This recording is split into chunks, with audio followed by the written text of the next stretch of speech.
ายดีเนาะท่านผู้ชมเอฟซีทั้งหลายไม่ได้ชิพาเอฟซีไปเบิ่งโมเข้าเนาะโมเข้าหน้าเป็นจะได้เขามาชมนำกันเนาะไปเนาะไปเด็กเอาไปเบิ่งการโมเข้ากันนะนี่พวกเขากำลังฮอดบอลโมเข้าเป็นที่เรียบห้อยแล้วเนาะมาเบิ่งว่าเขาโมจะได้เนาะก็คือการจับเอาเข้ามาใส่กล้องนะเนาะ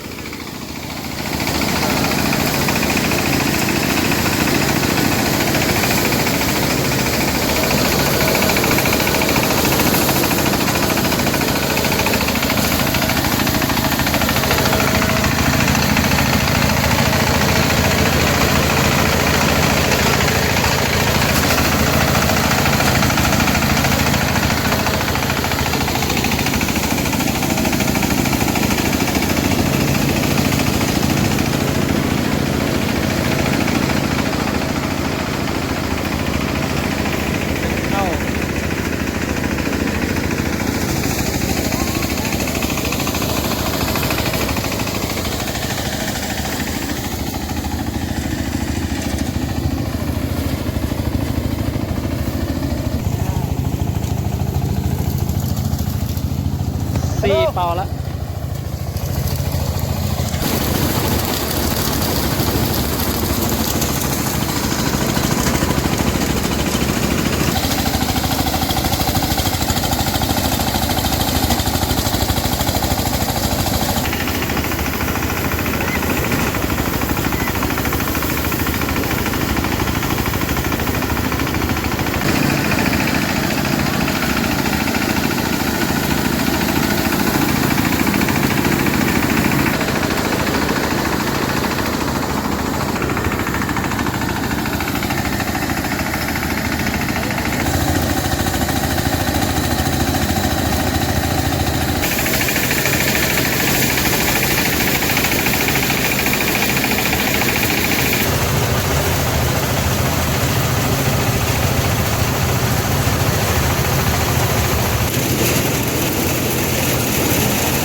ผู้ใดอยู่ลากับมีผู้ใดยืนเบิ่งกันกับมีเนาะผู้ใดเฮ็ดเวียกก็เฮ็ดช่วยกันเบิ่งถ่ายรูป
ตอนนี้ที่ว่าพวกเขาโมสำเร็จเรียบร้อยแล้วเนาะตอนนี้นะ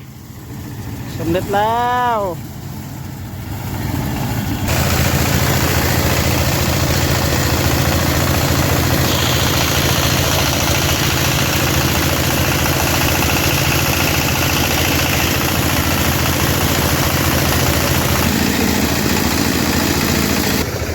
อันนี้เข้า2 จุดที่เขาโม